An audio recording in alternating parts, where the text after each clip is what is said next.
јас би требало веќе на линија да го имам и нашиот колега Дејан Андоновиќ. Дејан, добро утро, штом ти имаме тебе, тоа значи дека ќе загазиме во меѓународни води од овие води на Вардарот кои што туку што излеговме.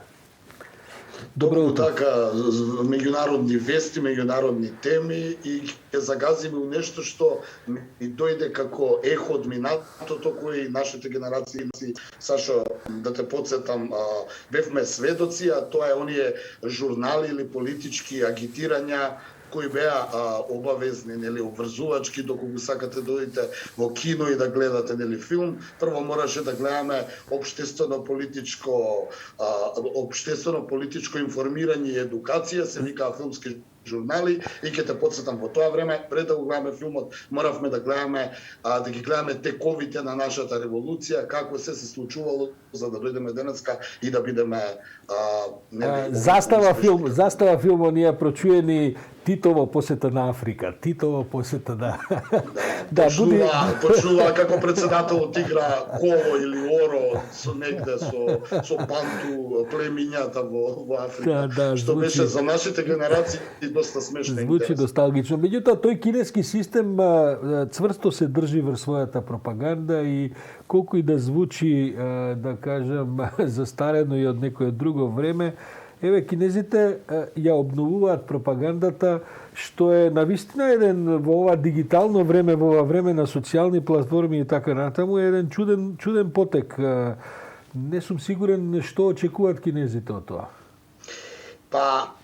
вака, јас бев изненаден и затоа одбрав оваа тема утринава, ако се земе во предвид дека имаме една Кина која денеска го има еден Huawei, сега да не ги набројувам оние високотехнолошки компании кои испраќаат сателити, бродови во вселената, ја прават, ние уште до 5G не дојдовме, они веќе за 6G планираат како ќе изгледа. Од една страна доаѓа веста дека Кина по наредба на комунистичката партија, а по повод одбележувањето на 100 години од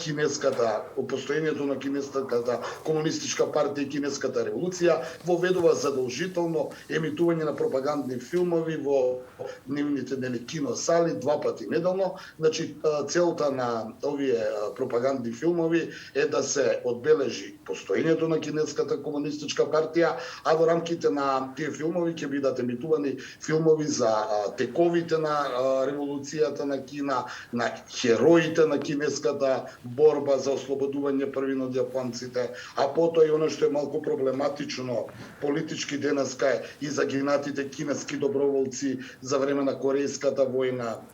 каде што Кина, ќе подсетам, се бореше на страната на Северна Кореја, комунистичка Кореја, па дотаму и вмешаноста на Кина во Виетнамската војна 60-тите години, кога нели му помагаа, како што велат, на голорукиот виетнамски народ во борба против американската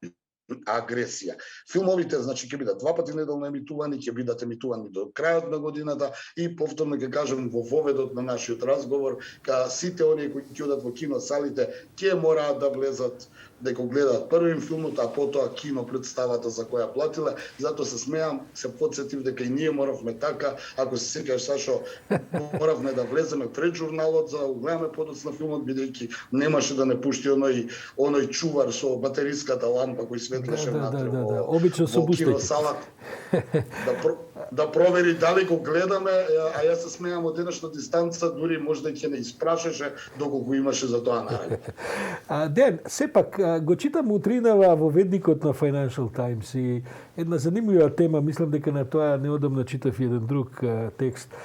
Значи, денеска од 7,6 милиарди луѓе во светот, 5,8 милиарди живеат во Азија и во Африка. Тоа не се рефлектира врз составот на Советот на безбедноста на Обединетите нации, каде што се уште има една, би рекол, колонијална и постколонијална главен состав. Една петорка која не се менува. Кина седи таму, меѓутоа седат и земји кои што во меѓувреме, особено во оваа догледна иднина, изгубија на важност во споредба со овие трендови што се случуваат, особено популацијски, но и економски, политички, така натаму во остатокот од светот. И сега одеднаш расата станува и геополитика. Тоа е име кој насловот на Financial Times на уводникот денеска. И занимлива е оваа, да кажам, може би ние ја гледаме малку и со подсмев оваа одлука на кинеските власти за пропаганда и така натаму, но во суштина се работи за една огромна земја која што својата кохезија и својот опстанок и внатрешно и надворешно го темели врз една силна пропаганда и подигнување на свеста за тоа што е Кина, бидејќи тоа се процеси кои што се случуваат само во последните неколку децении, може би десетинава последни години, со овој огромен раст на Кина на економско ниво. Ќе видиме како тоа ќе заврши, бидејќи сега веќе и сериозните спротиставувања, особено од американците кои што поминаа низ еден период со Трамп кога тоа го подценуваа, изгледаат како нешто што ќе биде предизвик светски, а не само таму регионален и така натаму. Сакам да кажам, малку и се шегуваме ние со Застава филми и со филмски новости, меѓутоа во принцип, ако Кина тоа го прави, веројатно прецениле дека тоа има голема смисла за нив. Па има смисла, мораме да признаеме Сашо дека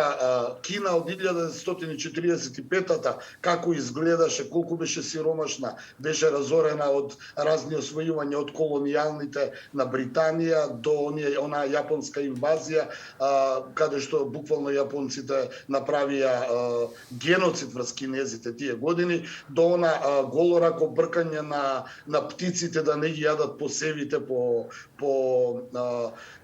линијата, идејата на Мао Цетунг. До денеска, повторно ќе кажам, се извинам ако ми е погрешна проценката, но ја велам од Мао Цетунг до Хуавеј, видете каде е Кина денеска, па тие на некој начин не разуверија и нас, граѓаните на овие простори кои живеевме во еден, би рекол, многу поумерен социјализам од оној кој го имаа кинезите и нивниот кинески синдром, да покаже дека и комунистичката партија можела да успее и да ја доведе Кина денеска, пошто таа е голема, да и парира не само да ги прегази претходните колонијални сили како што се Британија и Франција, туку да и парира и на Америка и да представува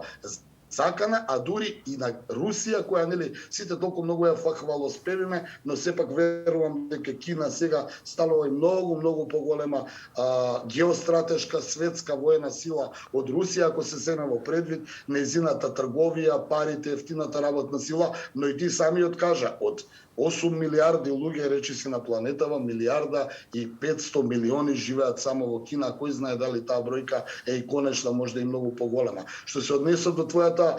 констатација за Советот за безбедност, да, таму покрај ќе потсетам САД, Франција, Британија, Русија и Кина, каде што секогаш односот е 3:2, имаше опит да влезе една Индија, која е милиарда жители, имаше опит да влезе една Германија, која е светска економска сила, но и воена сила по потреба, видовме тоа во историјата, и Јапонија. Но главната забелешка за да не влезат овие три сили е дека Јапонија и Германија имаат едно, би рекол, лошо минато со војните во Втората светска војна, а Индија, ќе потсетам, беше британска, беше колонијална сила, но таму има преклопување помеѓу руското и британското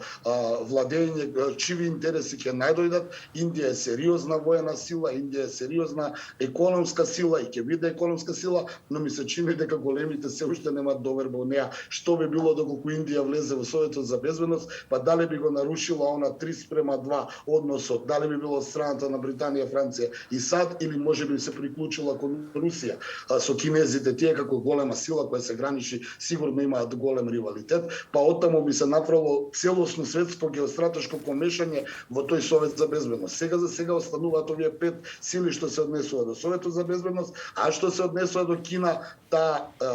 ми се чини ја става на дело на стара азиска, би рекол јапонска, но и кинеска поговорка, тоа ако сакаш да бидеш успешен во иднината, погледни каков си бил во минатото, па ми се чини дека овие филмски новости пред да го дадат на овиот филм за Хуавеј и за кинеското освојување на вселената, ќе ги потсети како Мао Цетунг од едната страна на кинеската држава пешки преку 4000 километри со луѓето препешачил на другата страна со цел да ги порази јапонците. Така да интересна е оваа кинеска филозофија, тие се многу одат до крај и не марат за тоа колку ќе имаат жртви за да исполнат некаква цел. Во 8 часот и 58 минути благодарам за подсетувањето на февруарскиот поход, еден вид друг февруарски поход. Да, еден вид друг февруарски. Случуваше и во други димензии во Кина.